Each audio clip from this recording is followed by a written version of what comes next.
social services to the society at large as a social responsibility. This association has dedicated a separate domain is accessible at the website hkla.in to showcase its activities and services, which was designed by a college librarian, Dr. Vinod. This association brings out an online journal that is a Journal of Information and Management and Educational Technology. It's a peer-reviewed open access journal brought out by this association, which is published twice a year, and it is powered by a OJS platform, completed nearly 4 years of now very successfully. To keep the pace with the time and to improve the skills of our librarians, regular workshops are organized by the association. Just to name a few, so the one-day workshop was organized by the informatics to all the Hyderabad Karnataka librarians on integrating content, cloud technology, Koha, and digital library. And so also, there was another international workshop which was also conducted during 2018 on designing a website using a Wix, wherein Professor Catherine Anne from University of Illinois, USA, have delivered this workshop.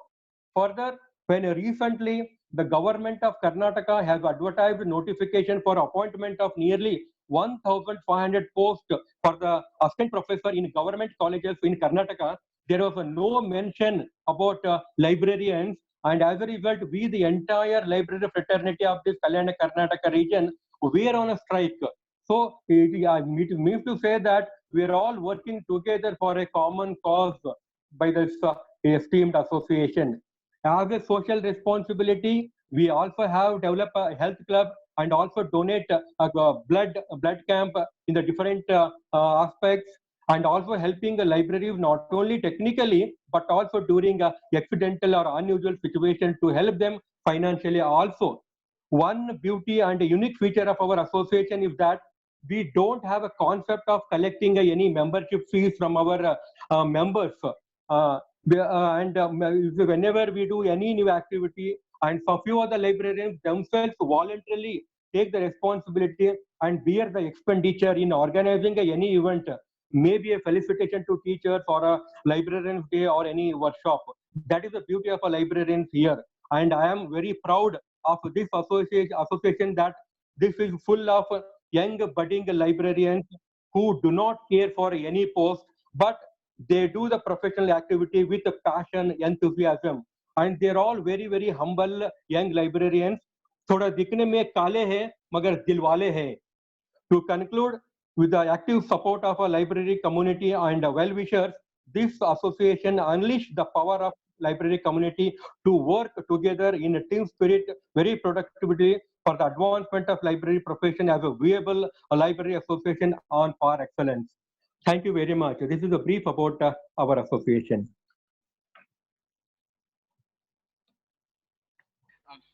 Thank you very much, Dr. Jange, for visualizing about Kalyan Karnataka Library Association, its activity engaged in the development of library information science and its regional bifurcation. Now, I know all the participants are eagerly looking forward to listen valuable talk of Professor Tadat sir.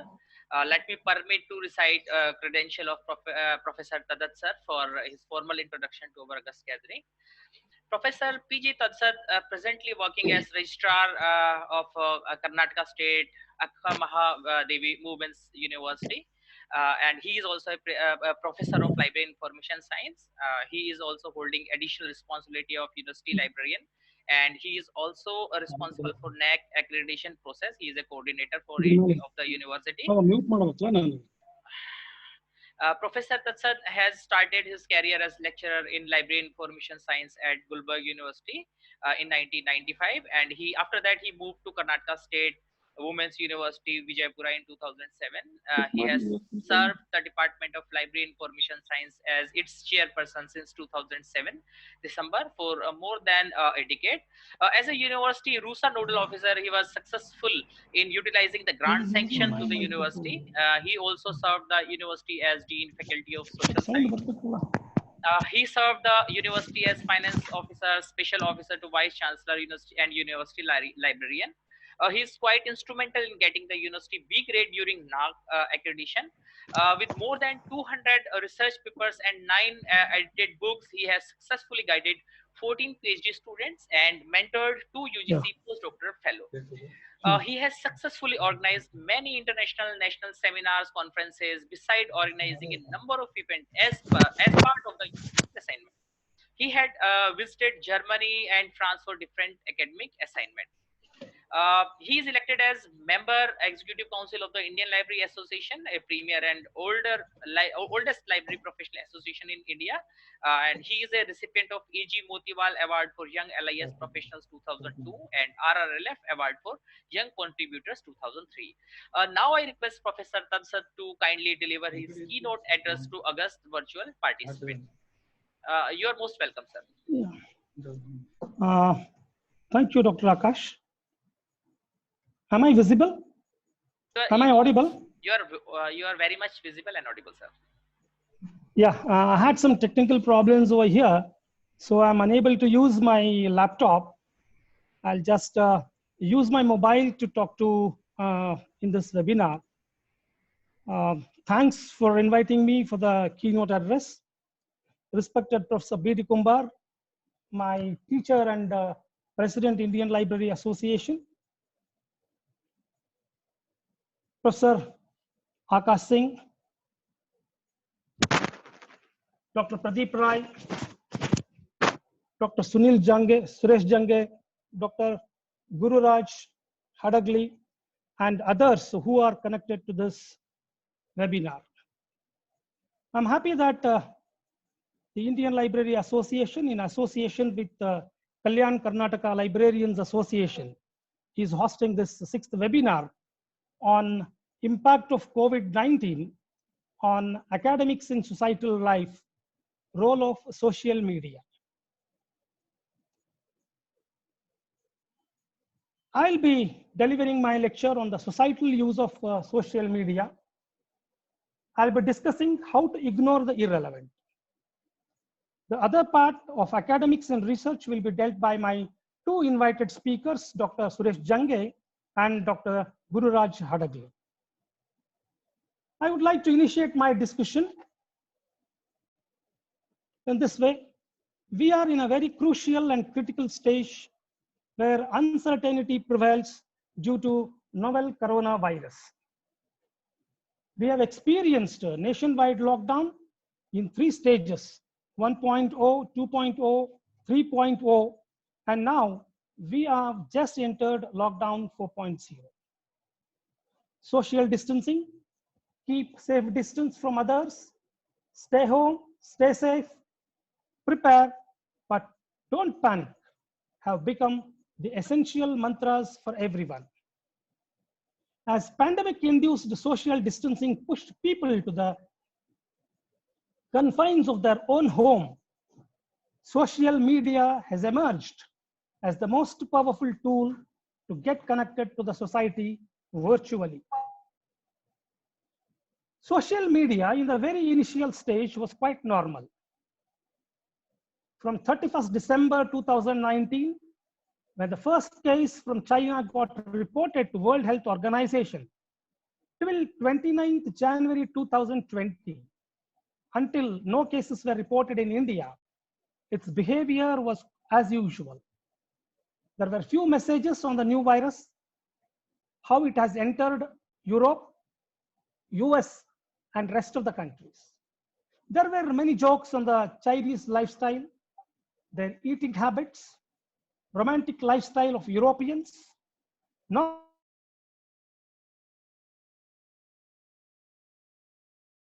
Koreans' way of handling the virus, etc. There were postings on what will happen if it hits India, became very popular for sharing, retweeting, forwarding, or liking. Meanwhile, there were few assurances, messages that were spread that corona will not enter India as it cannot sustain summer over here.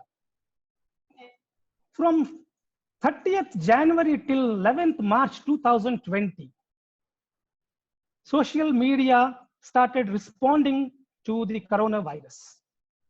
30th January was the first case where COVID case was reported in India in Kerala. Then there were reports on Indians studying abroad. People on visit to other countries on official or personal reasons started coming back. The worsening situation of European countries got reflected in the social media during this period. More on social media were related to symptoms of corona, how to avoid corona, how to be fit and fine, what healthy diet would be maintained, whether India has adequate facilities to stop the spreading, were the major news items which were carried on in the social media. As usual, the speculations about corona were on top. Content on the social media remained the same as in the very initial stage, with humorous jokes, ethnic comments on China and other parts. They continued to be there. From 12th March to 21st March, from the first death reported in India till 21st March, on 19th March, Prime Minister Narendra Modi ji gave call to Indians to observe one-day Janata curfew on 22nd. And we all observed. A 14-year voluntary public curfew at the instance of the Prime Minister Narendra Modi was observed. The government followed it up with lockdown in 75 districts. Am I visible? Am I visible? Yes, sir. Yeah. The government followed it up with lockdown in 75 districts where COVID-19 cases had occurred, as well as all major cities. Social media reacted as usual without much deviation.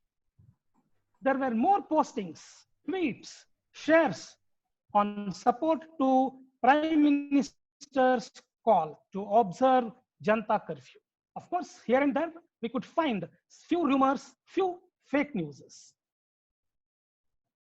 From 22nd March to 24th March, that is during the 3 days, social media acted quite sharply. Though it became still humorous, but it became a platform for postings of stupid activities of over-anxious citizens on the evening of 22nd March, where people came out on the street in groups and deviated the very purpose of the Janata curfew. But nobody's sentiments were heard. Everyone enjoyed the postings, tweets, but there were more rumors and ethnic discriminations that got highlighted during these 3 days. There were few reports on the legal actions which were posted, but they were not noticed significantly by the society. On 24th March, nationwide lockdown was declared. When the nationwide lockdown was declared, it's social media during the lockdown completely. First week of lockdown, more than 4 hours were spent every day on social media. 87% increase in its usage compared to a week before lockdown was observed. This is a Nelson's report. Overall, a 50 times surge in India in social media usage was observed. Not only on WhatsApp, Facebook, Twitter, YouTube, and Instagram seeing increased traffic. Zoom and Skype user numbers have also skyrocketed. There was no control over social media. It went beyond anybody's guess. Because social media, by this time, had become the primary source of information. There were some positive sides of the social media during the lockdown period. A lot of awareness campaigns were triggered. An opportunity to keep a presence in the digital space was offered. Social media helped us to stay connected virtually on every platform. We were inspirational to see the world getting connected, sharing positive stories, tips, and ways to get through this coronavirus. Of course, we have consumed lot of news. Companies, institutions have started using these platforms to brand their products. Tracking of COVID-19 and maintenance of public health was used by the government, NGOs, and others. Helping needy persons also joined. People were supplied food, medical facilities, emergency issues. All these were addressed by the social media, which really helped the needy one to get support from others. There are many other positive sides. We could have some access to the recorded story time, online jigsaws, crafting how to do videos, as well as signposting people to a range of online resources provided by all sorts of organizations. Access to shared old songs, old memories, old photographs, all these activities went within the Facebook, Instagram, and others. We were unable to go for walk, but live stream exercise sessions were there for us. Thanks for those exercise sessions, which we really enjoyed in the mornings and the evenings.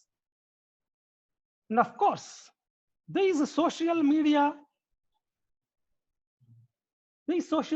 became better platforms for the government to reach the people through Prime Minister's nationwide addresses, government guidelines, and all that. These social media platforms were better utilized for this purpose. Like every technology, social media also have flip sides. Many incidents that have harmed the normal situation. Political oriented misinterpretation of prime ministers, many chief ministers, government decisions and actions. They never thought that these decisions were the decisions taken during the crisis, but they started misinterpreting the statements issued by them. It has created a lot of chaos by circulating misinformation or false information. This I will deal to the later extent. During this period, everyone who had attached to the social media has become a disseminator of information, a decision maker, a judge, a news analyst, and self-spokesperson on behalf of political or religious ideologies or governments.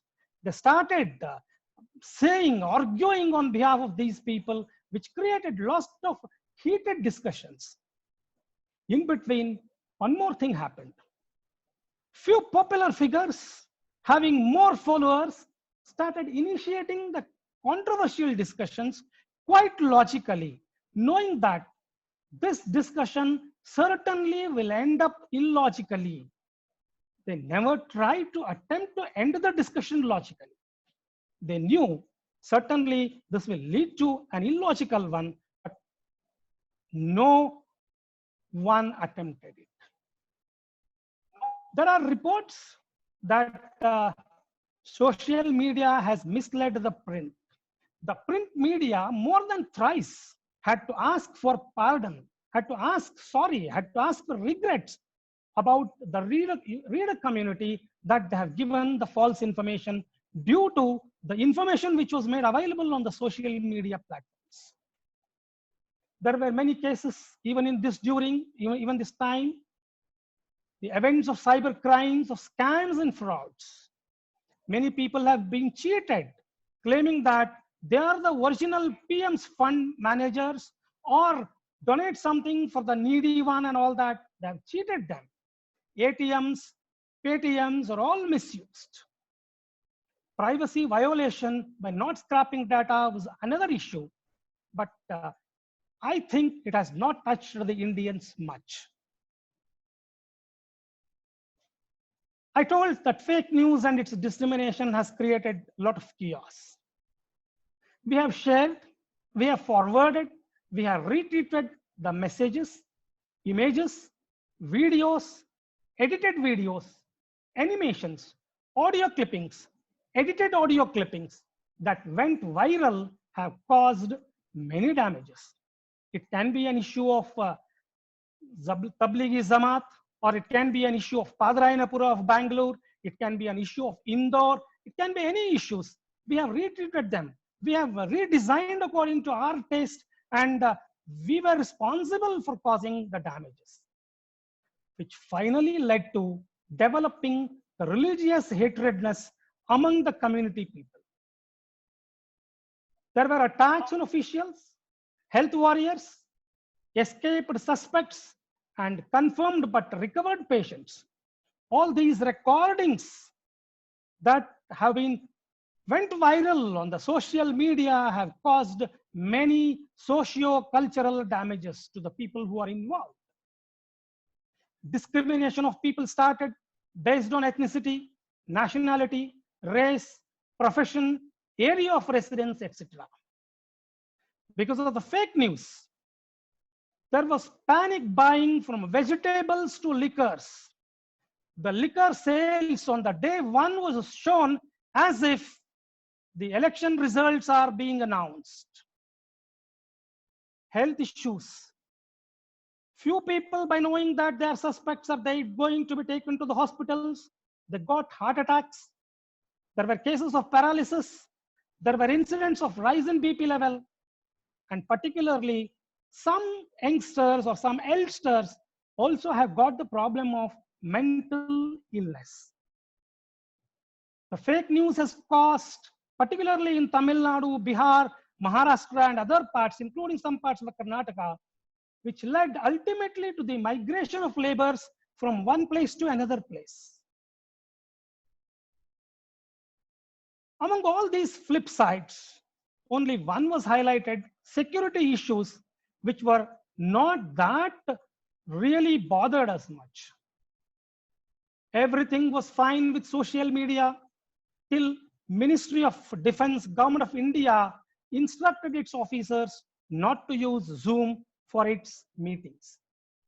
For all official meetings, conducting online classes, these issues were raised of prime concern, even though Ministry of Home Affairs had come out with many guidelines.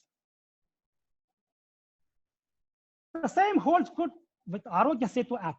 When the government has made it mandatory to go for Arogya Setu app, then there were questions about its security. But the same we who have questioned the security, we bothered very less, but we continued to use the same social media platform to get connected with family members, which required much privacy without considering the security issues. We had family chats, we had family conferences, we did everything. Women actively participated in Challenge Accepted and Fir Muskurayega Bharat movements by posting their pics in spite of being aware of the fact that they might be distorted. This is what we say: we have used the social media according to our convenience. There were some legal actions taken. FIR was lodged against a man in Arunachal Pradesh. An employee of a software company in Bangalore got arrested. Few people were arrested in Nagpur for releasing the fake audio. A 29-year-old woman was arrested in Kolkata. But these legal actions were of no use. Even today, fake news or misinformation is being spread. And it is we who are spreading all these things. World Health Organization has referred it as an infodemic. It is an activity to be called as an infodemic. It worries that in fighting the COVID-19 pandemic, we must also combat an infodemic. WHO describes infodemic as an overabundance of information, some accurate, some not accurate, that makes it hard for people to find trustworthy sources and reliable guidance when they need it. Governor Baker of WHO has warned against completely relying on the social media itself. Here comes the question of ignoring the irrelevant.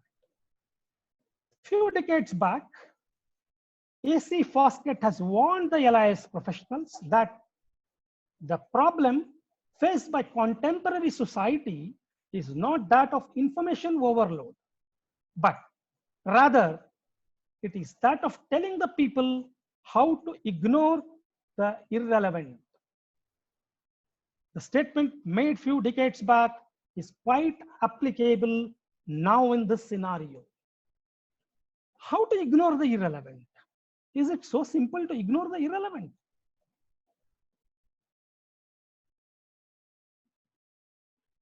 Social media platforms continue to be a dangerous socio-technical vulnerability in times of confusion and crisis. During any crisis, one's information searching behavior changes. In the COVID context, no one is searching any information. Rather, information is just flowing into their mailboxes or their accounts. Open your any social media account, you will find hundreds of messages, news clippings, images, memes, stories, videos, images which are waiting for you. These are customized not to your taste.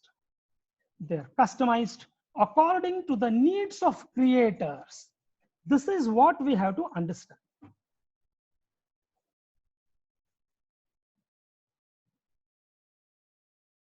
Then what is the solution?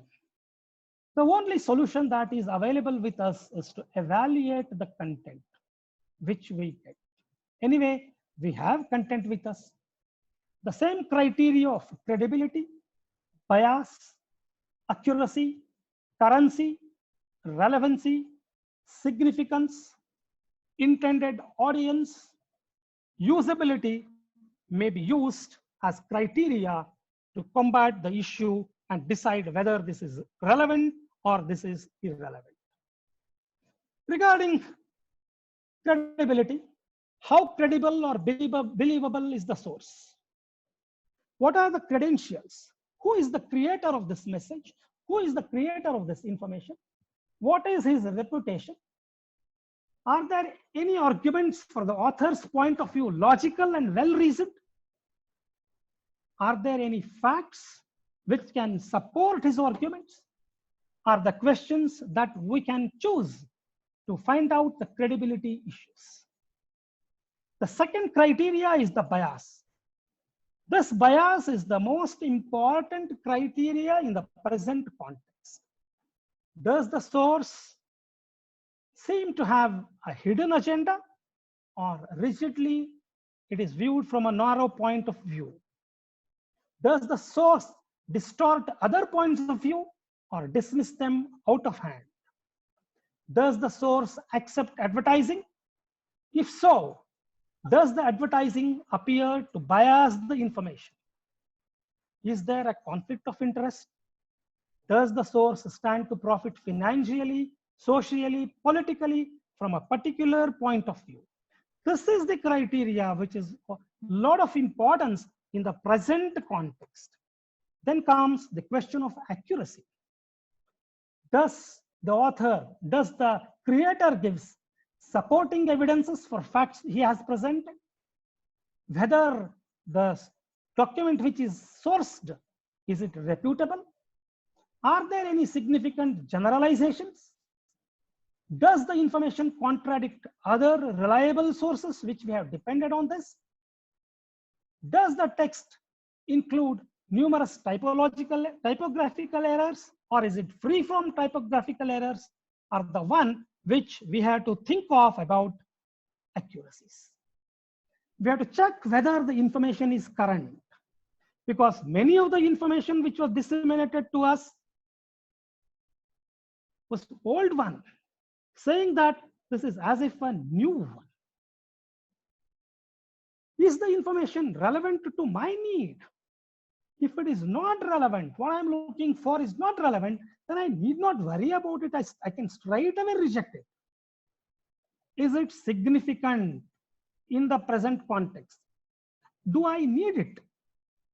Whether this information is intended, is designed to target a group, or is it intended to address a particular audience?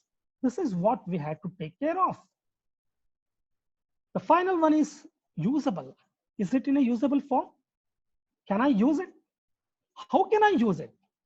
For what I can use it?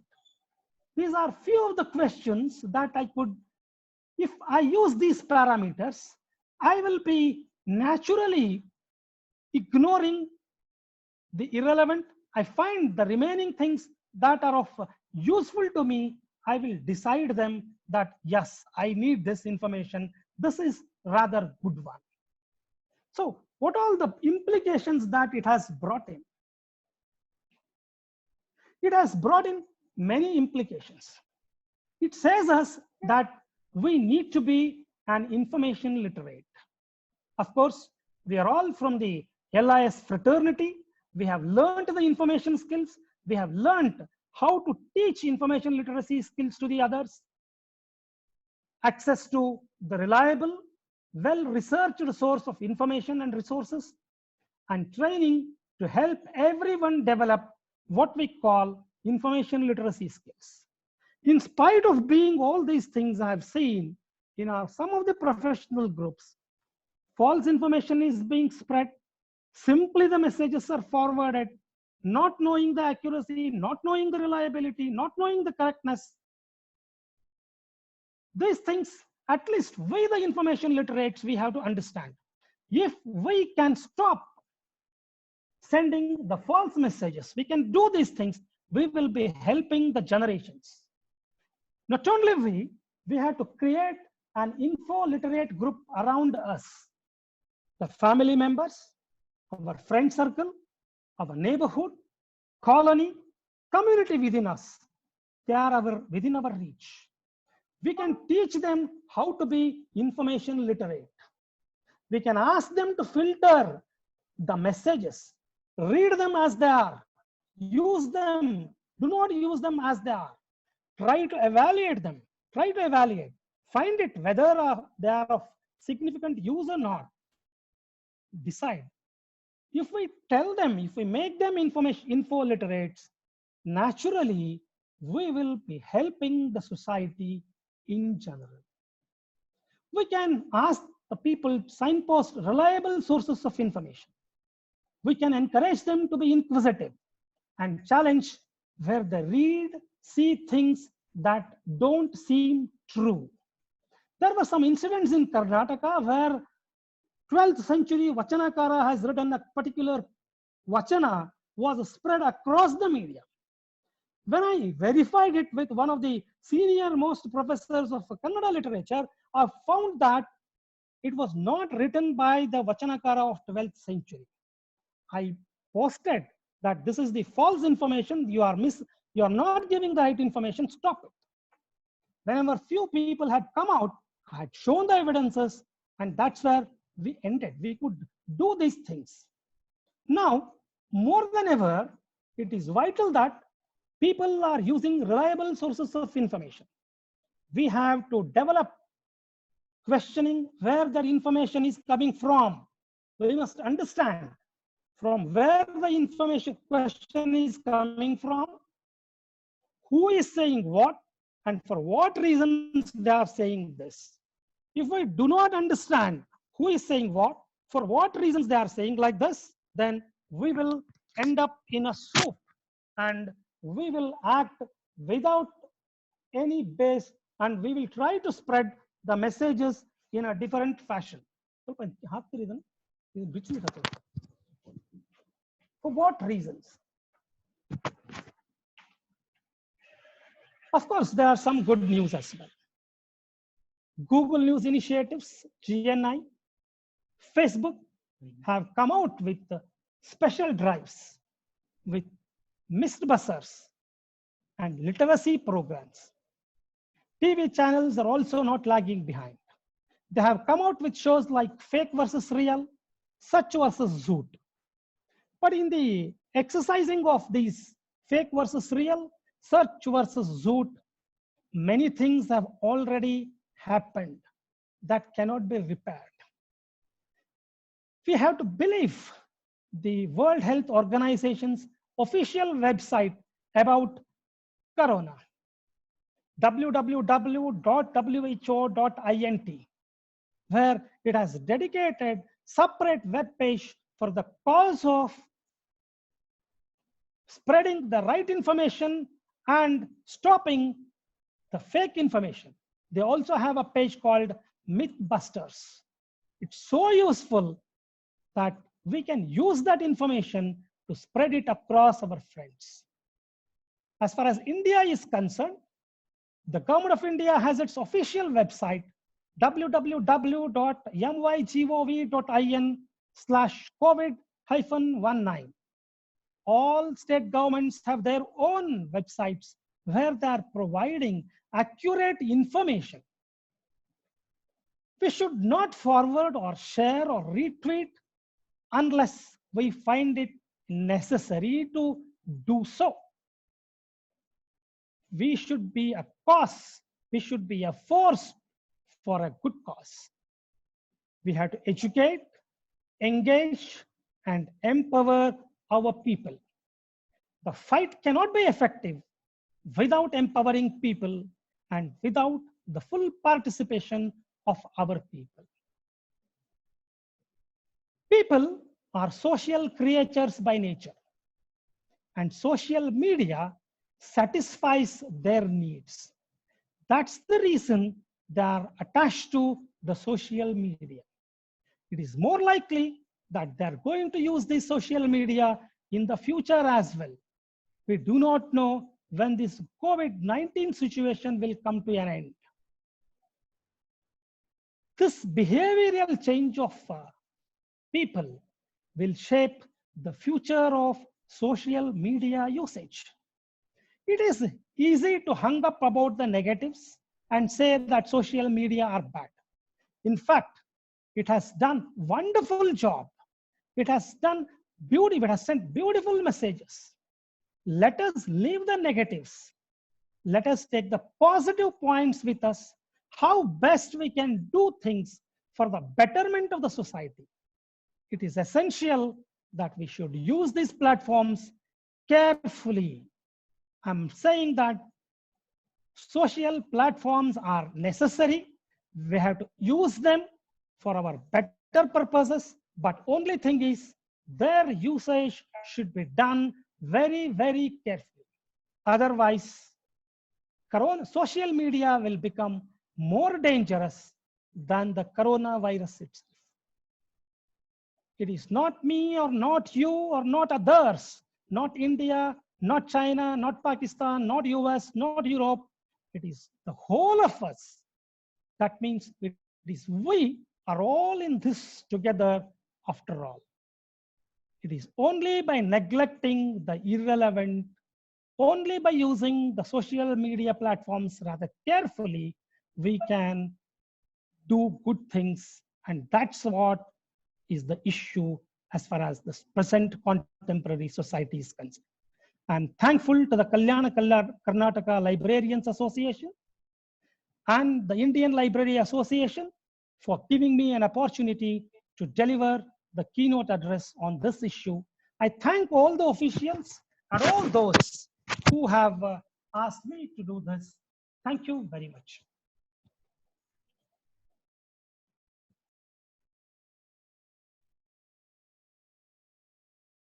Thank you very much, sir, for nice presentation and presenting the primary stage to lockdown 4.0 stage. And sir, you rightly explained the role of social media for staying connected academics as well as the social community. And sir, it's true, sir, fake news and rumors were also faced us during this time, which is one of the major problems of social media. And so many thanks, sir, for your valuable and thought-provoking addresses. I invite Professor B.D. Kumbar, sir, the President ILA, who need note for any formal introduction in India for delivering a presidential address. Sir, you're welcome on the screen. Okay. Thank you, Akash. Good afternoon, all of you. The respected Dr. N.S. Shukeen, the pillar of Indian Library Association during last 2.5 decades. why I am using the word the pillar. The majority of our younger library and information science professionals, today they are seeing Dr. N.S. Shokeen, but his hard work behind the construction of the Indian Library Association, as well as the organizing the different activities. So always he is encouraging us, helping us, supporting us like a pillar. So along with Dr. N.S. Shokeen, our another senior colleague, Dr. D.V. Singh, is always advising. So when the ILA, it was not organizing any of the programs like this during the COVID-19, he is the first person to call me, Dr. Saab, so ILA also can organize some of the events like this. So Dr. Pradeep Rai, Dr. Chaube, so even Rishi Tiwari and others. See, almost all our senior team that is under the able guidance of Dr. Shokeen, D.V. Singh, Pradeep Rai, Chaube, the young team, Priya, Akash, Sonam, Arjun, and others, day night, they are working for the preparation of the programs.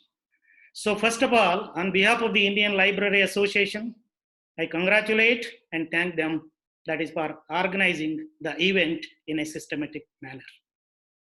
Come back to the today event. First of all, I congratulate Dr. Prahlad G. Tadsat, the Registrar Evaluation and Professor, Department of Library and Information Science, the Akkamadevi Open the University, Women's University, Vijaypura. Though he is not in a position to organize this program because of some problems that is in his university, that is about either the laptop or the network, but he came forward, though he is quite busy, that is with several activities. So I congratulate and thank on behalf of the Indian Library Association, Professor P.G. Tadsat. Once again, I welcome all the three, the keynote speaker, as well as the two more other speakers. One is Dr. Suresh Jenge. The another one is Dr. Gururaj Hadagli. I also welcome Dr. Suresh Jenge and his team of the office bearers from not Kalyan Karnataka, Kalyan Kranti Library Associations. In fact, they can create a Kranti that is in that particular part of the state. So with these few words, again come back to the topic. Even in fact, the today's team, they have selected the most appropriate team for their discussion. That is the impact of the social media, that is on two important aspects.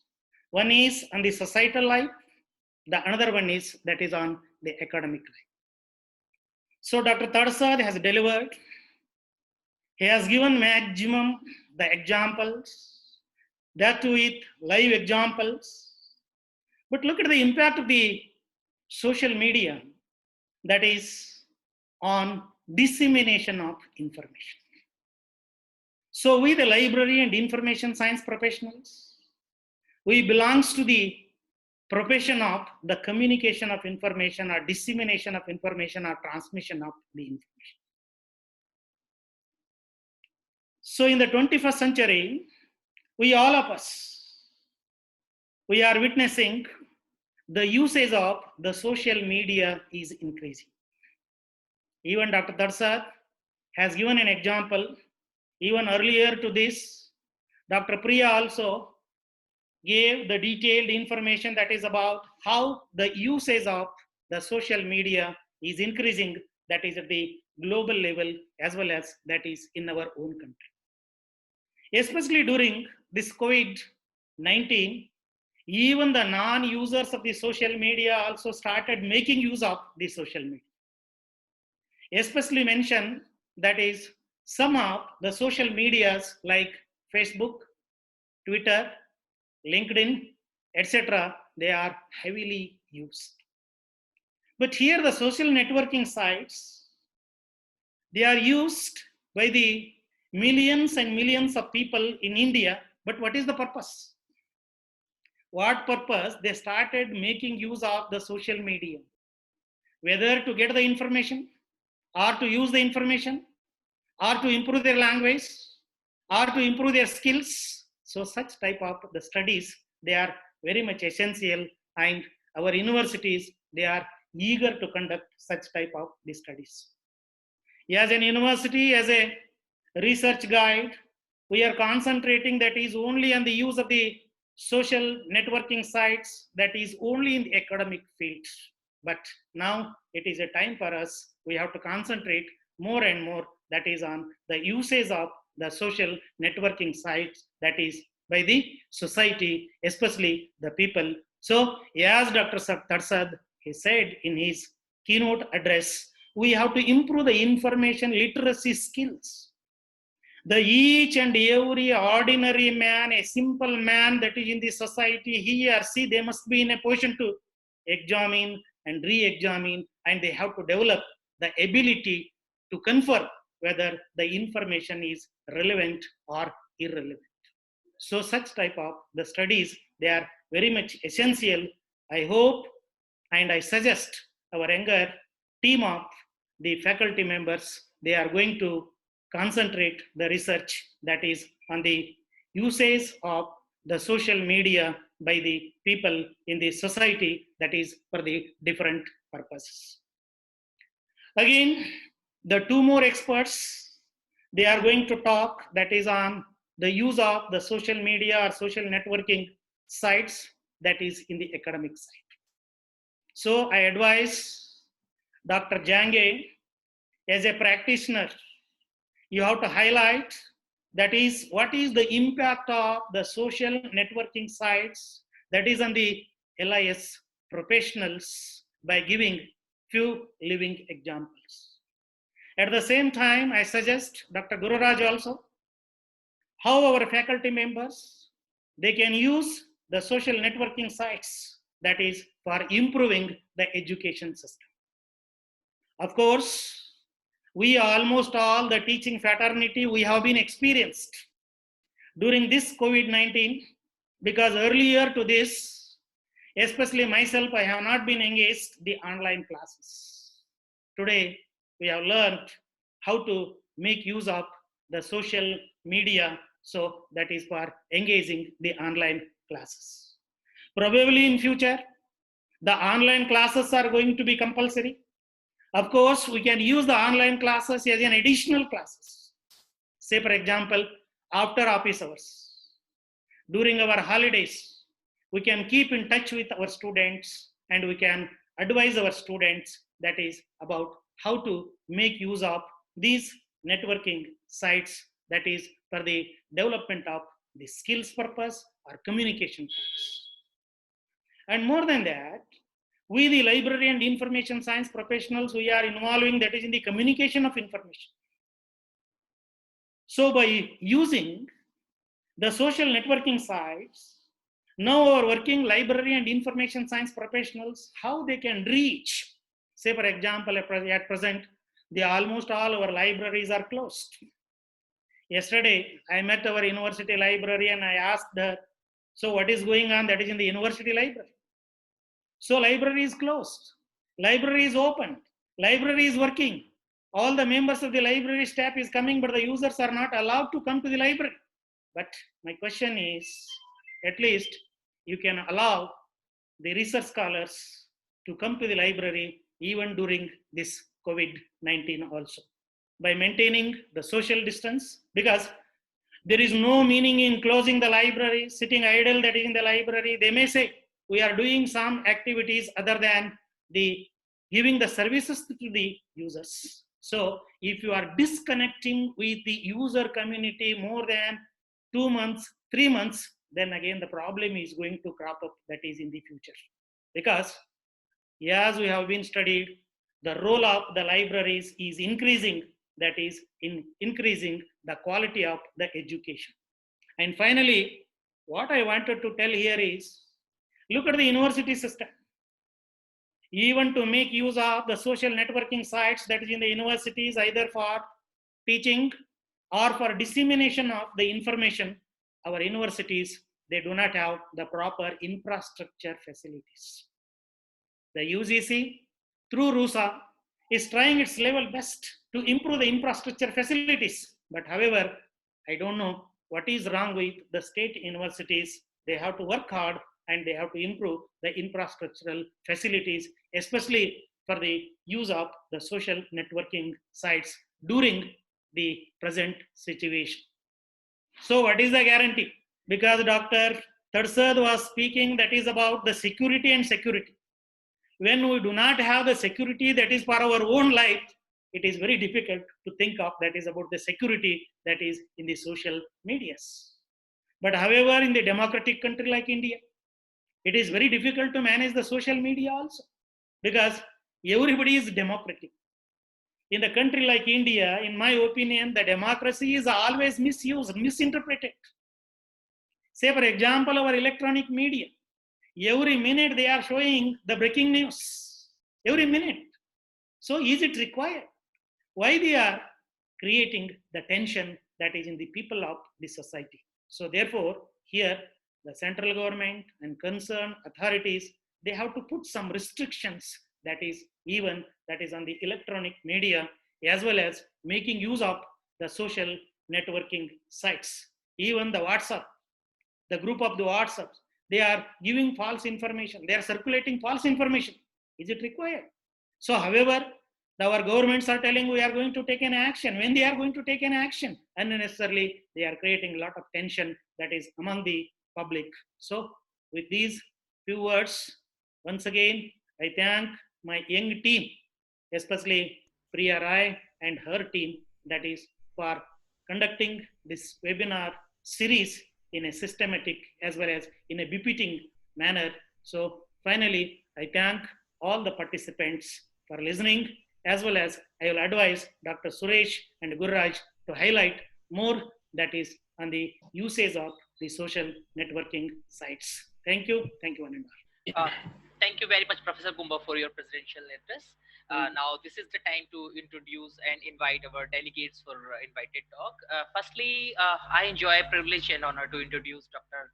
Suresh Shange, University Librarian, Gulbarga University, Karnataka. Dr. Suresh Shange is presently serving as University Librarian and NAC Coordinator, Gulbarga University, and he was awarded gold medal in BLIC, MLIC, and he obtained PhD in 2004. He served earlier at ETDC, basically it's a part of Department of Electronics, Hyderabad, and Tata Institute of Social Science, Mumbai, and he has 21 years of professional experience. Currently, he is the coordinator for Inflinet Center for E-Shodh Sindhu and Shodh Ganga at his university. He has completed major research project funded by UGC on development of e-content on traditional knowledge and folk wisdom of Hyderabad, Karnataka region in 2012. He also received two prestigious international fellowships. First is IFLA ALP fellowship in 2007, and second Commonwealth Professional Fellowship in 2013. He has a credit of publishing 105 research papers in Indian and foreign journals, and also in conference proceeding. He has published 5 edited books. Under his guidance, 8 scholars got PhD awarded and 18 scholars got MPhil, and currently 4 research scholars are working under him. And present, he is council member of Indian Library Association. He is also president of Karnataka University Library Association and president of Kalyan Karnataka Librarian Association. In recognition of his contribution in library information science, he received Best Librarian Award from Government of Karnataka in 2012. He was also awarded ILA Gidwani Deshpande Best Academic Librarian Award in 2017 on 23rd November 2017 by Indian Library Association. Now I request Dr. Suresh to kindly deliver his talk on the topic. I am sharing your PPT with.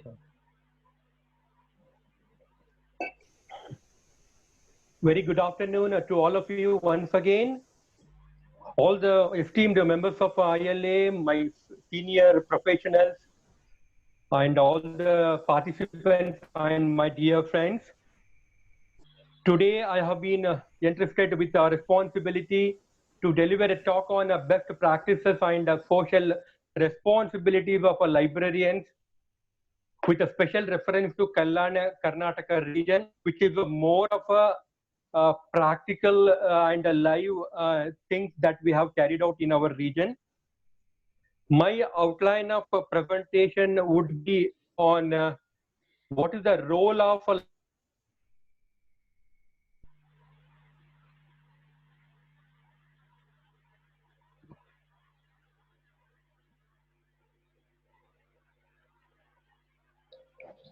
Hello. yeah, there is some. So my outline of a presentation would be on the role of librarians in this COVID-19, as to what are the best practices adopted and the social responsibilities undertaken in this Kalyana Karnataka region from the perspective of academic and research support to the students, research scholars, and the faculty on one side, and also contributing towards a general society at large as a social responsibility by making use of various information technology gadgets and social media. Ladies and gentlemen, we all talk of academic and social responsibility in this corona affected world, but how many of us are really practicing it to support for a common cause, to strengthen our librarianship as a noble profession, to strengthen our librarianship as a service oriented profession needs to be questioned by all of us. Next slide, please. We are living in this fascinating time of a change and a promise, and nothing is a constant today, and it is changing day by day. Life is full of uncertainty, and we do not know what is going to happen in the next moment of our life. We all have to bow our head in front of any natural calamity which is not under our control. Today, this coronavirus, or I say China virus, is one of such pandemic that has affected all of us and created a horrible and a terrific health hazard among the entire community in the world. Don't worry, it is only an invisible virus that is scaring us, but we have with us our invisible God who has the power to save all of us. So we will very soon we'll get rid of this coronavirus. Let us pray the Almighty for that. Next slide, please. We are all very grateful this innovative technologies and social networks. In fact, these technologies are a great boon to the academic and research community, especially in this COVID situation. And this has created the greatest innovation of mankind. We all have been making use of these technological gadgets like internet technology or online tools or a Facebook or a WhatsApp or a Telegram, a Twitter, Instagram, and whatnot. All these technologies are making us to have optimum utilization in this COVID situation. You see, the impact of this COVID is so much that it has changed the way we learn, the way we teach, the way we do conduct research, and it has drastically changed our entire academic and research process. And we have been conducting more of an online classroom and more of access to electronic resources and providing the online assignments to our student community. Next, please.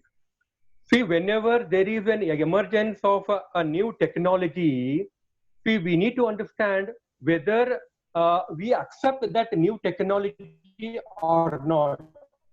If we see from the perspective of impact of corona on library professionals in particular, probably we the librarians have been using this sort of online technology tools and webinars and social media networks with such a greater magnitude that have never happened before after having completed more than 100 years of life education in the country. I hope you all agree with me, because the magnitude of usage, especially these webinars, that we have been making use very optimally.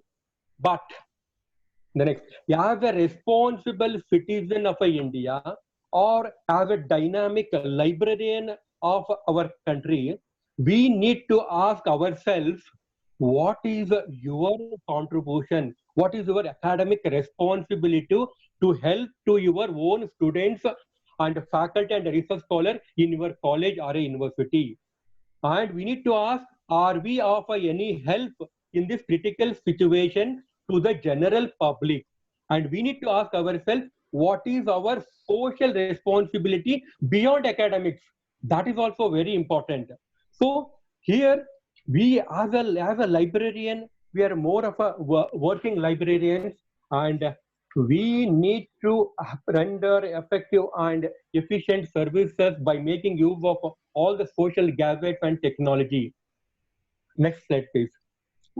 Librarians being a dynamic and a multifaceted personality, and I wish to inform to House that especially the college librarians in this North Karnataka, nearly 50% of the government college librarians are occupying the post of IQF director, NAG director, and IT coordinator.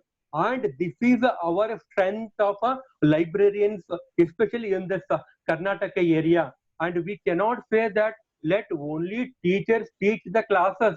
We are no way connected. No, we cannot say that. See, in fact, because of our additional responsibility and because of our dynamism, because we deal with entire gamut of knowledge, we the librarians have been asked to give a lecture, to give a practical lecture to the students as to how to utilize the free time for academic purpose in this pandemic COVID-19. See, as a librarian, when we conduct a classes, we can also have a classes to all the students of our own college or university, or also we can have a webinar, to have conduct classes to the students of a different affiliated colleges of our region. See, we need to tell them that this is a period wherein we cannot say you have to use only academic purpose.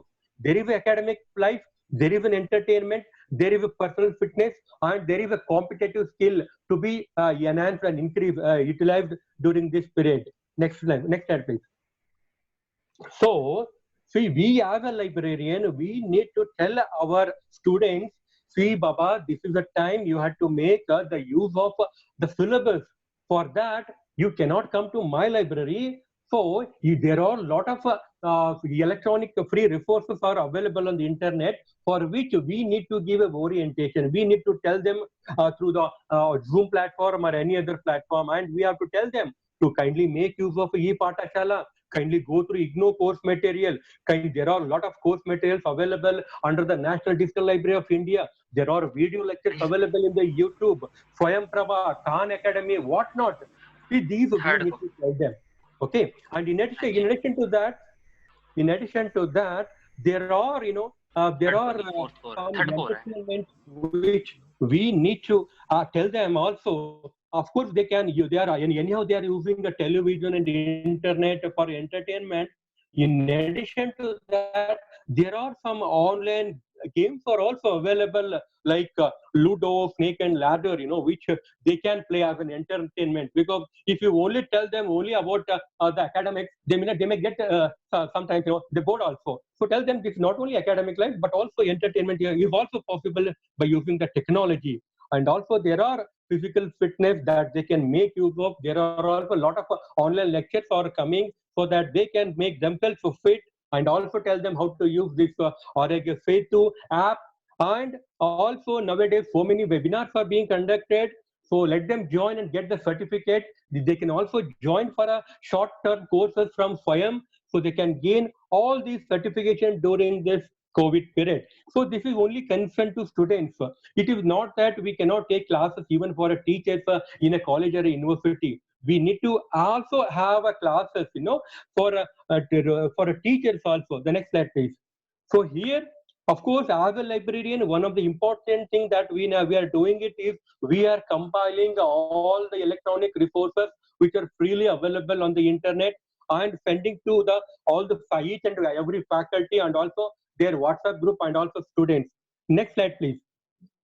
So we should also assist our faculty in also conducting the online classes by using a different technology. It is not that, you know, your librarian means, oh, how as a librarian, how can I tell, how can I help my teacher? Are it is not that, because nowadays the librarian are more of a technology oriented people, and you have that skill, you know, to help and assist the teaching faculty in conducting online classes, in creating a WhatsApp group, and also tell them this is the time, you know, we have to make a best use of this technology, not only for just having online classes, but also conducting the online examination or say online assessment.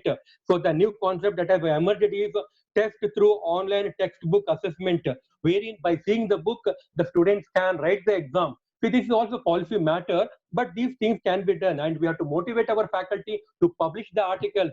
We have to motivate our faculty to create their research profile on the Vidwan database, because majority of them, they are not aware about their research productivity. That we should guide them to go to Vidwan database of implement, create your profile. This is the time, you know, like, and also tell them to have a certificate course from the SWAYAM, and also register for a webinars. And we have to keep as a librarian, we have to keep themselves up to date with all the latest development that is happening. So this is fine. But today, my specific responsibility as a librarian and as a president of this association, see what are all the best practices and social responsibilities that we are doing it. I will try to highlight some 2 live initiation from the perspective of, next slide please, from the perspective of Kalyana Karnataka Librarian Association, what all the initiation that you have done it, and also from the part of librarians who are residing in the different colleges, universities, and public libraries of this region. So the next slide, please. So here we have developed the website of our, next slide, please. We have developed the website of our Kalyana Karnataka Librarians Association, and this was improved further during this COVID only. We have integrated this website by including all the social media like Facebook, Twitter, Instagram, and WhatsApp that you can see on the website of hkla.in. Okay, the next slide, please. And not only that, from the perspective of our association, we have one online journal which is being published by the association. Next slide, please. We are publishing an online journal, that is a Journal of Information Management and Educational Technology. We have brought out a special issue on COVID-19, and for each we have got various articles, and one of the beautiful articles we got from Professor Ramesh Babu, means we have brought a special issue for our association journal on COVID-19. You see, it is something, you know, something innovative that we have been trying, and sharing this information, these articles with all the faculty and the students, that will get a boost. They themselves will get updated with what is happening, what are the latest research trends concerned to this COVID. Okay, so the next one. And here, besides that, we have from the association, probably in Karnataka, we are the first to organize the webinar on 11th April 2020, in which our esteemed teachers of Gulbarga University, Professor N. Parvatamaji, Professor V.T. Kamble, Professor D.B. Patil, conducted online classes to all the librarians about the COVID-19 and the role of libraries that they have to play in this critical situation. And more than that, I'm very glad to say that most of the librarians serving as volunteers in this region, and they are helping the needy in this pandemic by providing a financial assistance, by providing a food grains. See, that is a funda of the librarians of this region. They have been doing it. Next slide, please. See, so one more important aspect the association has lively done it here is to fight against the corona. One of the best means is to strengthen our immunity system, for which we the association members have contacted the Homeopathic Medical Association of Gulbarga, and also we contacted Ayurvedic Medical Association of our region, and they have voluntarily agreed, and they came to all our librarians, and also they visited to all our universities and colleges. They have given a medicine free of cost. Okay, So what is this? These are all small things, but that we are doing so that to develop immunity system for our librarians and also society at large. The next slide, please. Okay, so these are all, some of the responsibilities that we are doing from the perspective of a association. Then, so in addition to that, okay, now I will try to highlight some of the live things, the best practices that the college, the university and public libraries in this Kalyana Karnataka region are what they are doing in this COVID. Next slide, please. Okay, so very recently there was one email from Association of Indian Universities that we need to submit the best practices that we have carried out during this COVID for academic and research purpose. So the last date was the 15th, in fact. So what are the best practices that we have done? Okay, from the perspective of librarians who are residing in college or university and public in this Kalyana Karnataka region. The next one, next please. See, here in this region, we have a Gulbarga University, which was established in 1980, and we have a Central University of Karnataka. We have a Krishnadevara University, Bellary. In addition to this, different agriculture universities are also available, and we have around 120 degree colleges and whatnot. See, so one of the best way of rendering our services in this COVID-19 is to render the services through by making use of a remote technology. Maybe we are using the EZ proxy as a remote access technology, and this is being optimally utilized, especially during this period. If we see the statistics, we feel happy. There is an increase in access to electronic resources through this remote access technology, for which we feel very proud of it. Okay, and the next.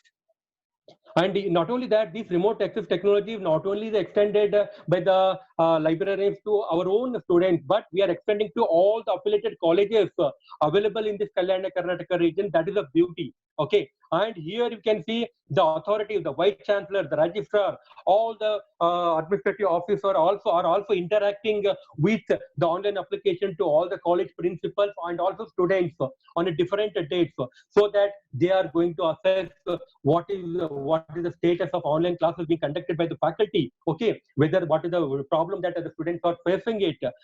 So all these things are being carried out by the administration from the university perspective. And also in our region, very although it is in a bit remote area, bit backward, but not that backward, but we are more of advanced also. See, we are next slide, please. Almost all the universities and also the colleges, they are all conducting online classes for the students. Of course, there are some colleges, they are conducting online classes by using application for a 1 hour, because normally 45 minutes to 1 hour limitation is there. But there are some universities, they have taken a commercial basis and they are extending this sort of online classes continuously for all types of students. Okay, the next slide. The most important aspect is, okay, see, what is the contribution, what is the social responsibility to the students? भैया आप librarian है, बहुत अच्छा हो गया, आपको student को service देते हैं, बहुत अच्छा. But public, see, public means what? Maybe a housewife, maybe a children. What is your contribution? What is the contribution that is the role being played by the libraries? Here in this aspect, the Department of Public Library has come out with a very good mobile application and also accessible online. So wherein this is given free of cost to all the society, all the public, which can be optimally utilized by our students, academic community, and also social life. The content is not only syllabus oriented; it contains the books which are relevant to students, children, okay, housewife. So in a different language, not only English, it's more of a regional language, in Kannada language. See, that is the beauty. And the record of public library, if you can see the next slide, please. So in this Kalyana Karnataka, around the 5,415 registration means they have downloaded the app, mobile app by the public of our region, and they have been using very successfully, for which we feel proud of the public library system in this Kalyana Karnataka region. And he is the deputy director of our Kalyana Karnataka region taking the responsibility. In addition to that, you see, there is the next place. So all the librarians, it is not that only we are conducting just a simple webinar. We the librarians are also conducting a lot of online workshops, especially on scientific research or Indian Federation Index, scope of IEEE by various universities and colleges of this region. Okay, the most important aspect. Next, please. See, now इतना बड़े बड़े बात हो गया, वड़ा पाव खाए हम लोग हैं, मगर what is the impact यार? तुम इतना बोलते, तुम रोज वेबिनार करते, वो करते, you render service. Is it really reaching to the users? That is the important question we need to evaluate. We also try to evaluate also. See, in our region, when we analyzed also a little bit whatever is possible, nearly 25 to 30% of the students, especially those who are residing in a very remote corner of our region, you see, they could not make use of this sort of a facility, maybe because of the lack of internet connectivity or a slow speed of connectivity, or sometimes, they are so poor that they don't have the smartphone. So this is the impact, we need to work for this one also, how really we can overcome as a librarian, taking a social responsibility. Finally, to conclude, the next one, you see, we the librarians, which we are the service-oriented professionals, it is our moral responsibility to support academics and undertake a social responsibility beyond academics. That's more important. You see, let us be positive. Don't expect that librarians, because don't expect that our principal will care for us, our management will care for us. उनको गोली मारो यार, कुछ चिंता मत करो, तुम्हारा job तुम करो. Librarians do not need any certificate from anybody. You do your job without any expectation, with a positive attitude, and you will be the wonderful librarians. Will be called as a knowledge managers of 21st century. And we, the librarians, have the passion of identifying, selecting, acquiring, maintaining, and disseminating information to the society at large. So with this, I conclude and I acknowledge, I thank and acknowledge with high sense of gratitude to the Indian Library Association for giving me this opportunity to be part of this webinar, and also making our association as a part of this ILA, for which we are very, very grateful to you for. Thank you. Hello, I am audible. Yes, sir. Yes, sir. Yeah, many thanks, Dr. Suresh Shange for your valuable talks. Now this is the time to introduce Dr. Guru Raj. Dr. Guru Raj S. Hadagali completed his MLIS from the Department of Library and Information Science, Karnataka University, Dharwad in the year 2003. He has qualified UGC NET and JRF in 2003. He was elevated to Senior Research Fellow in the year 2005. He obtained his PhD from the Central University, Hyderabad in the year of 2005, and he completed his PhD in 2008. Well, he was appointed as Assistant Professor in the Department of Library Information Science, Karnataka University, Dharwad in the year 2008. He has published 72 research papers, 2 books, and has contributed in 7 co-edited books. He is associated with the editorial board with various capacities with many prestigious journals related to LIS in India and abroad. He was honored with Dr. C.D. Sharma Award for the best written and presented paper during 50th ILA conference in the year 2004 held at Vadodara. 4 research scholars have completed their PhD under his guidance, and 7 are working. He is life member of ILA, ITLIS, ILIS, and SLIC, etc. And he was an executive committee member of Indian Association of Teachers of Library and Information Science for the term 2011-13 and 2013-2015. Now I request Dr. Guru Raj to deliver his invited talk to August viewers. Am I audible, Dr. Akash sir? Yeah, you are very much audible. Good evening, ladies and gentlemen. Respected Professor B.D. Kumbar, President ILA, Dr. O.N. Chaubeji, General Secretary ILA, Dr. Priya Rai, Convener ILA Webinar Series, Dr. Akash Singh, the Office Bearers of ILA, the past presidents, Rishi Tiwari, Pradeep Rai ji, the organizing team, keynote speaker Professor P.G. Tadsat, and speaker Dr. Suresh Shange, members of ILA, and my dear fellow LIS professionals. It gives me an immense pleasure to present before you my views on how LIS professionals can make best use of social media for academics and research. As we all know that on 24 March 2020, the government of India under Prime Minister Narendra Modi ji ordered a nationwide lockdown for 21 days, limiting the movements of the entire 1.3 billion population of India as a preventive measure against the COVID pandemic in India. The lockdown restricts people from stepping out of their homes. All transport services like road, air, and then rail were suspended, and educational institutions, industrial establishments, most of the R&D institutions and other services were also suspended. The impact of this pandemic on human life is enormous and cannot be explained in terms. But we have to lead the life and the show must be on. And this pandemic made the human beings to think the alternative ways and means of getting the things done. And educational institutions are not an exception to this.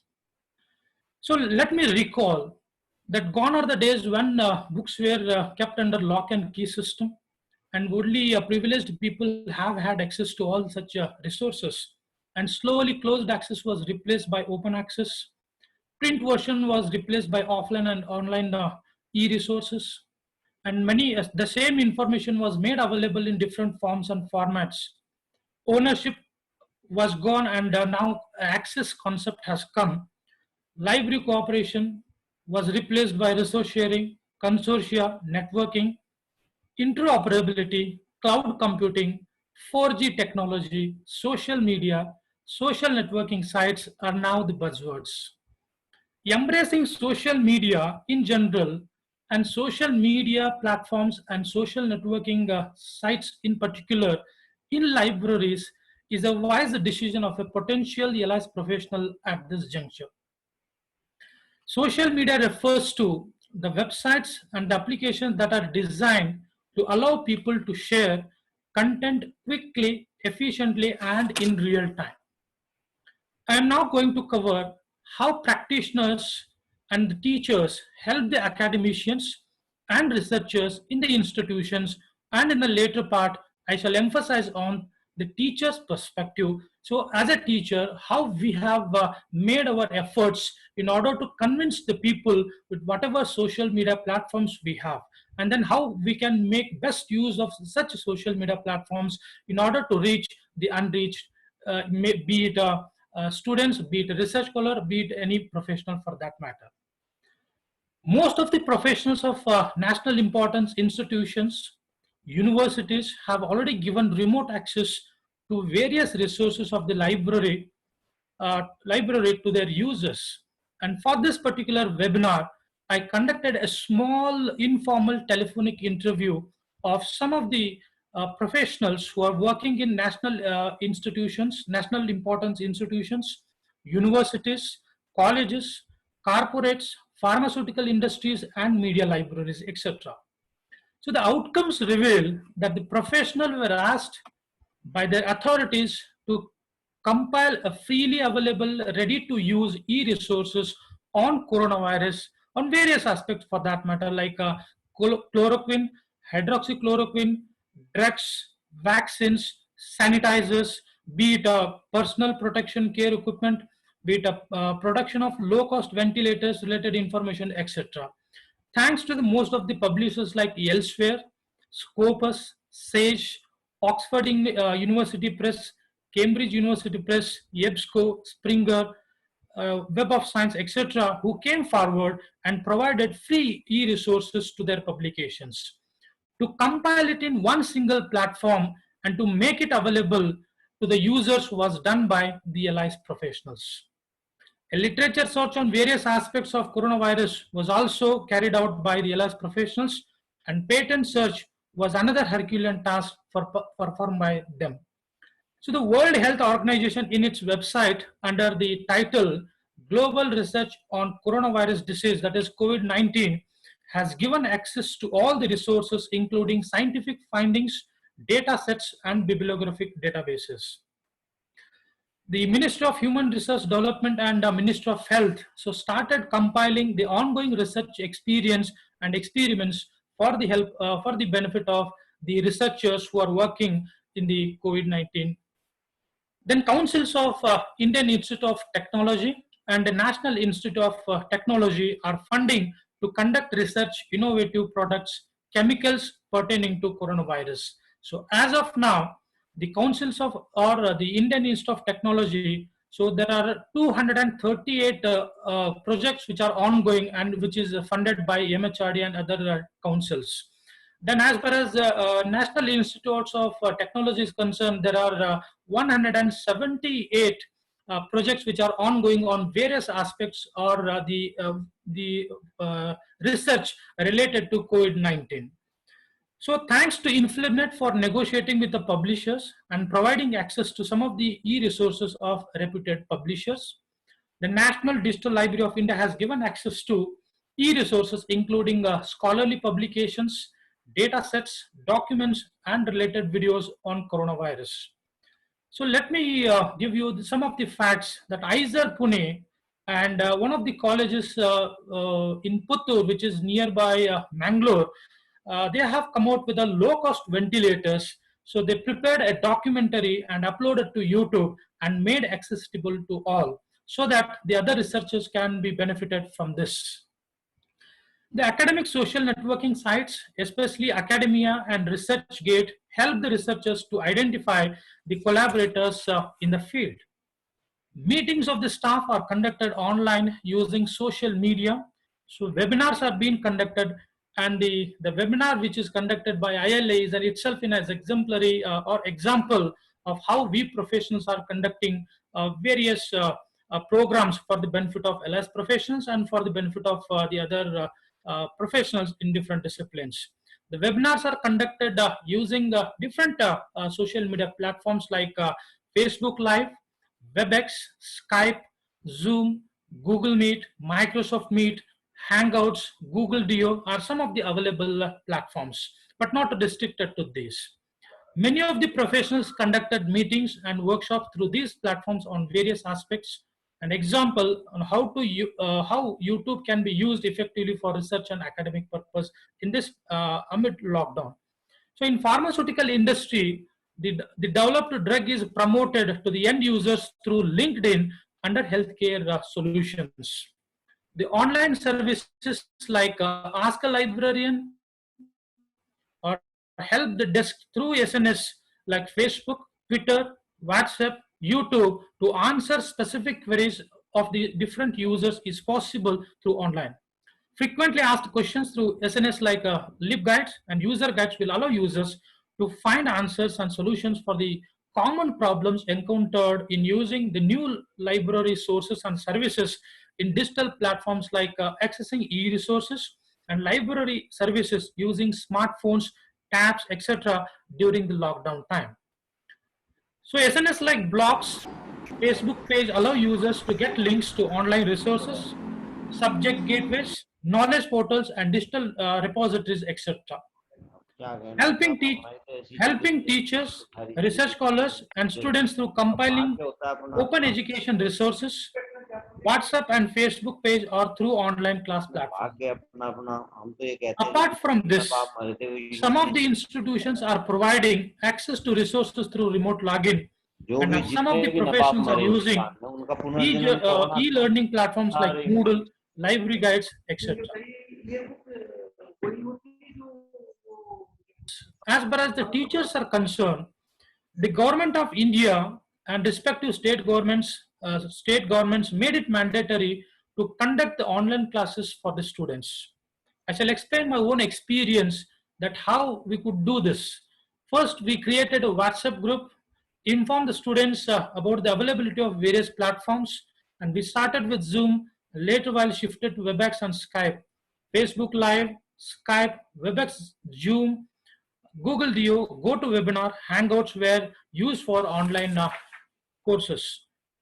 Then shared content via WhatsApp and Skype. Links were sent to WhatsApp. As a faculty member, we too had a challenge. So that some of the students were staying in remote corners where getting signals are the major problem. So then teachers started preparing 15 to 20 minutes of small videos and used to send links via messengers. Some teachers sent notes via Google Classroom, and some other used some other means of communication, and some other sent YouTube links on subject videos. As far as research scholars are concerned, how we as professionals, we could reach the students. So in some of the universities, the students are submitting their PhD work and vivas are being conducted using social media platforms. And I think one of the keynote speaker is an example for that, because he has conducted many vivas through social media platforms. And most of the research scholars follow their guides, the teachers through academic social networking sites, and many queries were attended online. Meetings of the research scholars were also conducted using different social media platforms. So to conclude, the outbreak of the lethal COVID-19 has brought the world to a standstill. I believe in learning is a lifelong process. The 5 laws of library science always remind us that we can do for the academic, what we can do for the academic fraternity. So amid lockdown also, the LIS professionals are catering to the needs and requirements of the users. I conclude my speech with a statement given by Neil Gaiman, that Google can bring you back 1 lakh answers, a librarian can bring you back the right one. Live long LIS professionals, stay home, stay safe. Dhanyavad. Thank you very much, Dr. Gujuraj, for giving a good speech based on solid research. After a wonderful address by Professor Tatsad, Dr. Jhange and Dr. Hadgili, I hope a number of questions would be arising in the mind of participant. Now I request Dr. Priya Rai, convener of the ILA web series, to take few relevant questions from the participant. Dr. Rai, please. Am I audible? Yes, you are very much audible. Okay. So there are some questions which is being posed by participants. The first question is to, just a second. The first question pertains to Dr. Suresh Jhange. Dr. Jhange, you are here with us? Yes, madam. Yes, yes. Yeah. How the university libraries provide library services to the users in COVID-19 pandemic situation? Okay. In fact, I have given some live examples also. See, one of the best means is like the university, we have been rendering our services through the remote access technology. Okay. So through remote access technology, the user can access all the e-resources sitting at their home only, because we provide them username and password. So we are using a remote access technology called EZ Proxy. That's the one thing. In addition to that, see, we have a lot of WhatsApp group and email group are available, which was created by all the departments. Through that, we circulate all the learning course materials, and also we compile very useful electronic resources list, which will be circulated to all the students so that they can optimally utilize it. Okay. Okay. So another question is to Dr. PG Tatsad, sir, Professor Tatsad. Yeah. The question is made by O. Shiv Shankar Prasad. What is the possible forecast after 31st May 2020?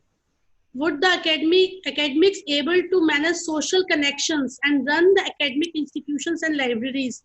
If not, then what are the steps measures needed to go down the quality of higher education in India, and what will be the role of NAC, NIRF, NBA during the Corona COVID-19 pandemic period?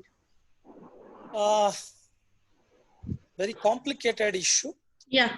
We are all optimistic that things will roll in back. Series of meetings are going on with various officials at different levels. We are conducting online classes till May 31st, and we hope that things will change. But we need to depend much on social media even after that. But certainly, I cannot say that things will be normal after June 1st. Let us be optimistic that things will be okay. And the teaching departments or the libraries have to completely depend on online till normalcy is achieved. Thank you. Thank you, sir. Dr. B.D. Kumbar, sir, there is a question for ILA. Is there any guidelines formulated and published by ILA for safety and security of library staff and users for library functions and services in this COVID-19 pandemic period? So in fact, it is a policy making decision. The ILA alone, it will be not in a position to take such type of the decisions. In fact, the UGC is the regulating authority, because we have been all appointed by the UGC and the rules and regulations of the university, UGC. So now UGC has to decide in consultation with the Ministry of HRD.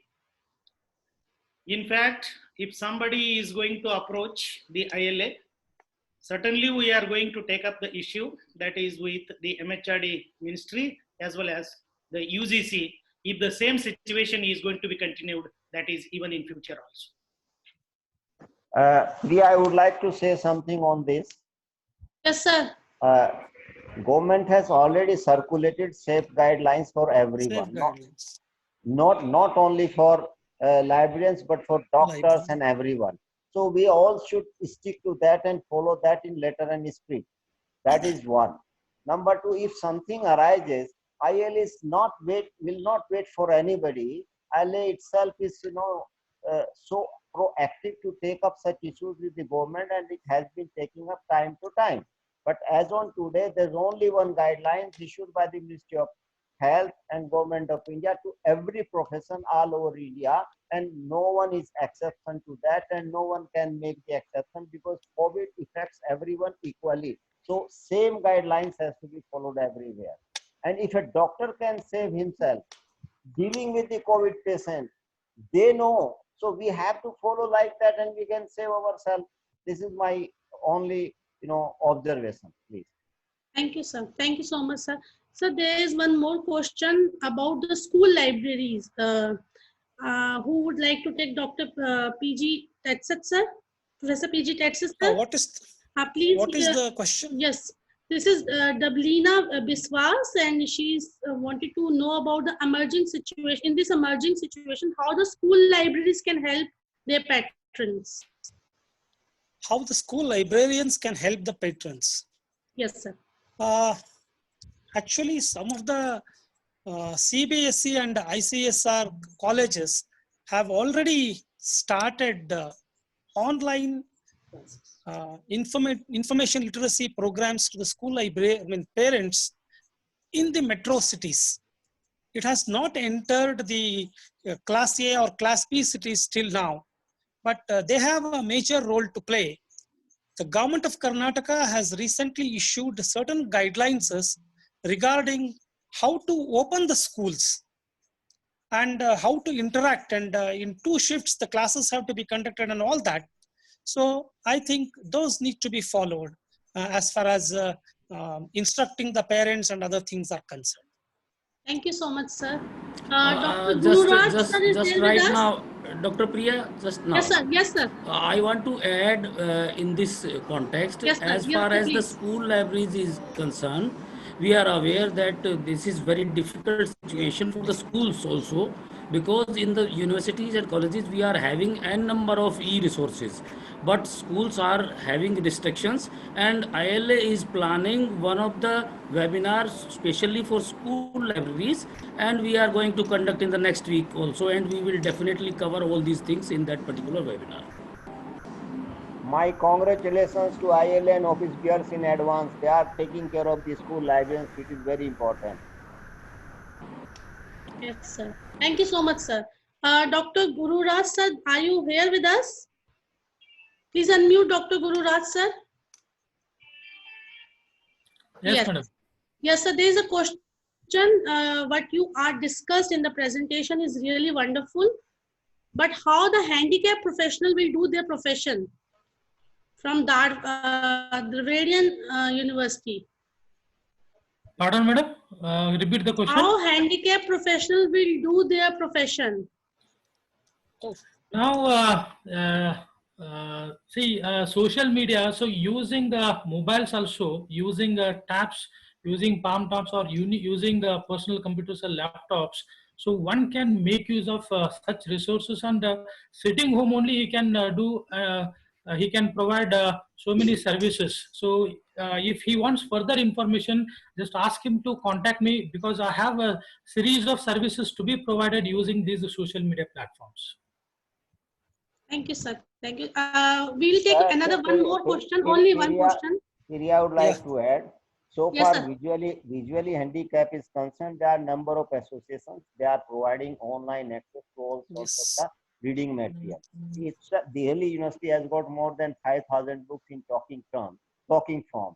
So, and not only that, National Institute of Visually Handicapped Dehradun, if they have any problem, they can contact to them and they will get access to all sorts of the reading material. But so far, orthopedically handicapped is concerned and some other handicap, there is limitation. We are also handicapped, as we cannot move to the libraries. So they will have the same advantage as other people are having. So everyone today is handicapped, not only orthopedically handicapped, but after opening the library, there may be some other issues which has to be taken care of. But as on today, visually handicapped has a lot of access to the reading materials, they know, and so far other handicapped, no one is capable now. Everybody is handicapped. I'm also handicapped, cannot go to the library. So everybody is enjoying the same status. Thank you so much, sir. Thank you, sir. One more last question to Professor P.G. Tadat, sir. Yes. Sir, he's one of the participants from Nigeria, Mohammed Qasim Bala from Mina, Nigeria.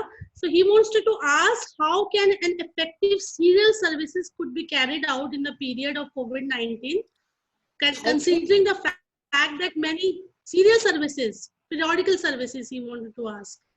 Okay. How can an effective periodical or serial services be carried out in this period of COVID-19, considering the fact that many students cannot be reached online due to the financial constraint which disable from having access to social media? Yeah, I can understand his concern. I really do not know the situation in Nigeria, but in India, there are many news groups which are sending their e-journals through certain e-news group portfolios. Though certain restrictions are there on their circulation, till COVID-19 period is over, they have authorized the librarians to send them to others, not for profit purpose. But we can certainly guide them to the e-content pages of those journals and all that, through which these periodical services can really be extended to the users who are in need of it. Thank you. Thank you, sir. Thank you. So there are many more questions. I request the participant please to drop the email to the concerned speakers, because we have a shortage of time. So I thank all the speakers and the participants who posed the question and the speaker who very well attended the question. Over to Dr. Akash. Thanks, Dr. Rai, for a wonderful question answer round. Now I request Dr. Rishi Tiwari, PRO, Indian Library Association, and member ILA webinar series, for delivering concluding remarks. Thank you, Akash. Am I audible? Yeah, very much audible. So really, you have given a very difficult task to me, because after listening Professor P.G. Tadadas, Dr. Suresh Jange, and Dr. Gurudas, Professor Kumbar, and concluding all the thoughts, it's really very difficult, but it was very thought-provoking, and especially listening Dr. Tadadas, because he has very smartly and wisely covered all the topics, what happened and how this COVID-19 entered in the globe and in all countries, not only in India, that how it started. And because very sequentially he mentioned each and everything, and then he concluded very smartly that how library professionals can face this challenge and can convert this challenge into opportunity. So my sincere thanks to Dr. Tadadas and Dr. Jange. Hats off to you, Dr. Jange, because the kind of work Kalyan Karnataka Library Association is doing, I would definitely say that it shows that librarian beyond the libraries, that kind of work this Karnataka Library Association or Kalyan Karnataka Library Association is doing. So my best compliments. And although I always advocate this concept that librarian should not work only from 5 to 6. And this concept I learned from Dr. D.V. Singh. He is my professional guru. So always during my apprentice, I was with him in Sri Ram College of Commerce. So I've seen his working style that at night also at around 11:30 or 12 o'clock, he was in his office, and Bandari was lying there in his office and he was working. So that kind of passion should come. And nowadays, this COVID-19 has taught us many things. So first of all, we should understand, if we want to know that what is the impact of social media on academia and social life. So just if we can compare that, what was the use of social media before COVID-19? When this COVID-19 was introduced with us, what was the social media? What was the role of social media? Mainly we find that it was used by the companies to market their products, to sell their products, for branding, for promotion, or it was being used mainly by individuals or group of people just to share their views, to share the photographs, to share their, to promote themselves only, for self-promotion also you can say. But it was being used on a very small scale on academia or academic platform. But COVID-19 has taught us many new things. Almost for last 60 days, the whole human community is in lockdown with a fear of a small but very dangerous enemy. But we see the magic of this social media in this situation. I always call it as a situation. It's not a disaster. It may be disaster. Definitely, it's a danger. It's a big challenge, but it's a situation. It's a situation also. So all over the world, now people have reached to each other through social media to make sense happenings. For some extent, before the introduction with COVID-19, we can say because introduction, we were not aware with this, that what is COVID or what is this coronavirus. Social media was criticized being distracting element, source of fake news, as our registrar sir also shared in his news, because he was again and again sounding us, all of us, that there are so many fake news, so many negative things are coming on social media. So actually the face of the social media was known for fake news, spreading communal hatred and whatnot. However, during the COVID-19 crisis, the importance of social media can't be undermined. It has become primary vehicle for sharing information, source of emotional support and learning. Social media is at its best at this present time. There is surge in the number of online courses, registration, and not surprisingly, completion also. You can see that during last 40-45 days, many students, scholars, academicians, research scholars, corporates, name profession from any sector, and you will find that many sharing their completion certificates or completion certificates on social media platforms like LinkedIn, YouTube, Facebook, or no more. Besides learning, social media is playing great role for information dissemination, be it be because nowadays all the people, human community, they are locked down in the room. As D.V. Singh sir rightly said, that at present situation, we all are handicapped. There is no difference between the person who is handicapped, physically handicapped, and between us, or we are a wrestler or a sports person, but we are also sitting in the house.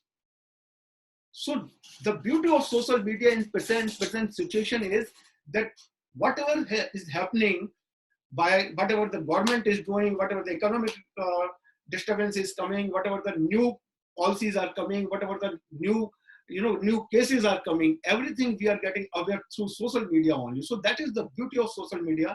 And what the vaccine, because every day all of us, we all see the TV news or the other news, that whether any country or any of the scientists has reached for the vaccine up to the final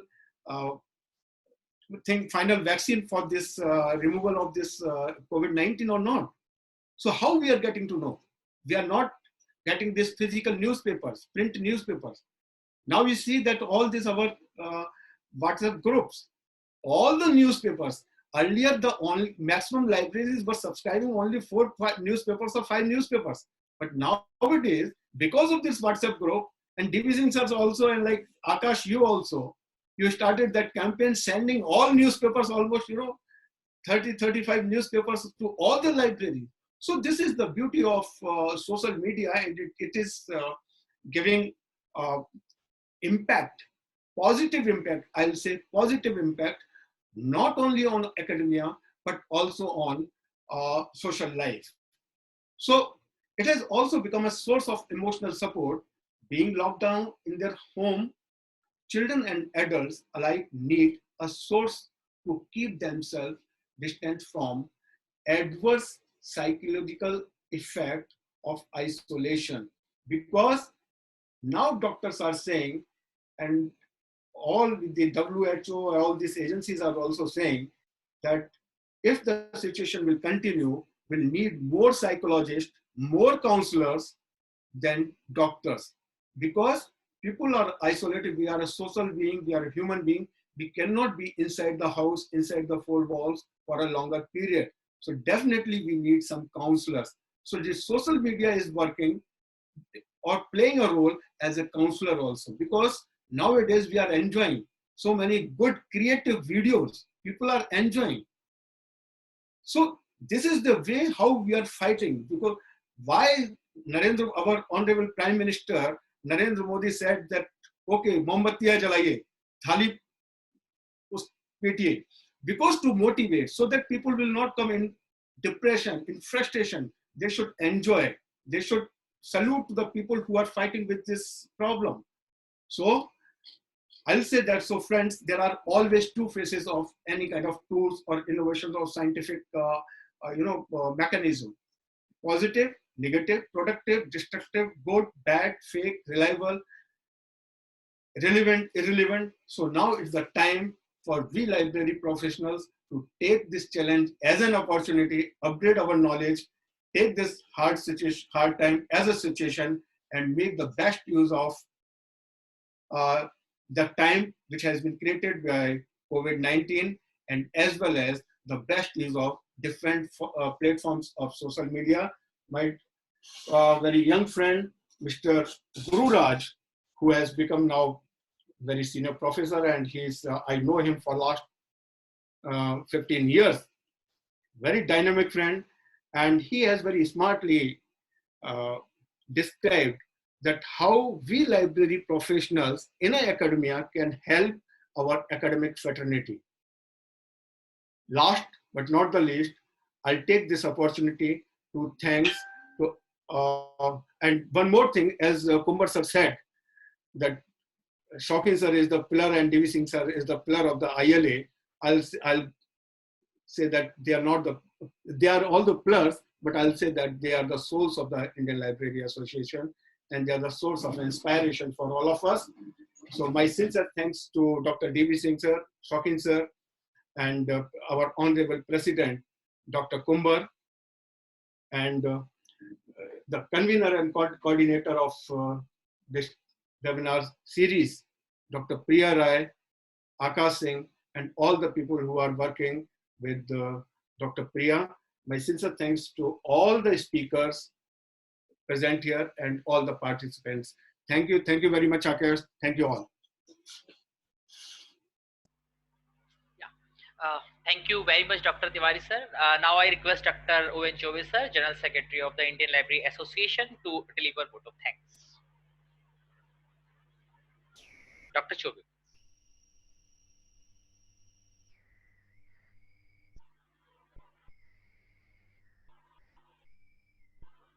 Good evening, all of you.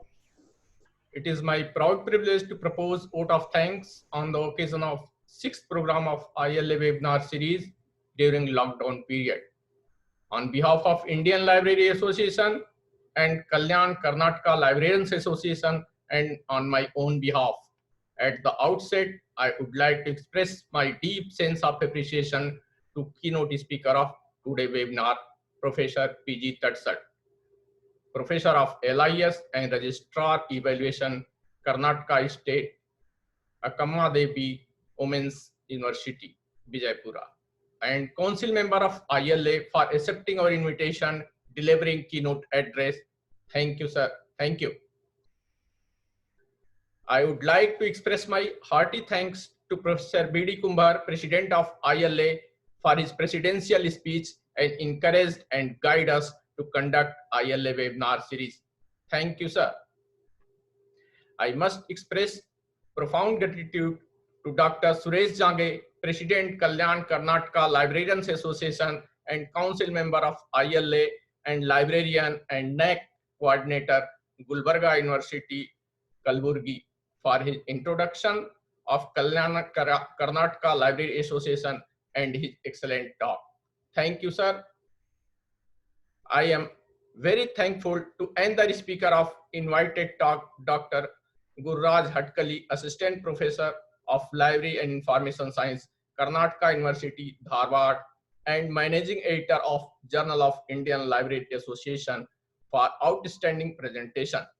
Thank you, Dr. Hatkali. I would like to express thanks to Dr. Priya Rai, convener of ILA webinar series, for her welcome and opening remarks and coordination.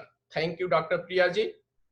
I am also thankful to Dr. Akash, coordinator and moderator of this session, and also EC member of ILA.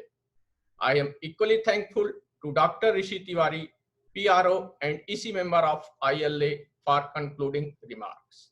I must like to place on record my thanks from bottom of my heart to my seniors, Dr.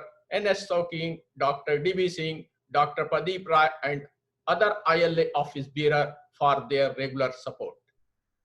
On behalf of ILA, my thanks are also due to Dr. Savitri Secretary and all office bearer of Kalyan Karnataka Library Association for collaboration with ILA for conducting this webinar. My special thanks to our organizing team member like Dr. Arjun, Dr. Sonam, Dr. Shivji Prasad for their support. Last but not least, ILA and Karnataka Library, Kalyan Karnataka Library Association is very thankful to all the participants who joined this webinar from across the country. Thank you. Thanks one and all. Announcement for next webinar. Our next webinar on access and impact of information research in digital context on 23rd May, this Saturday at 3:30 p.m. You all are requested to please join. Once again, thanks to one and all. Thanks. Host, please end the webinar.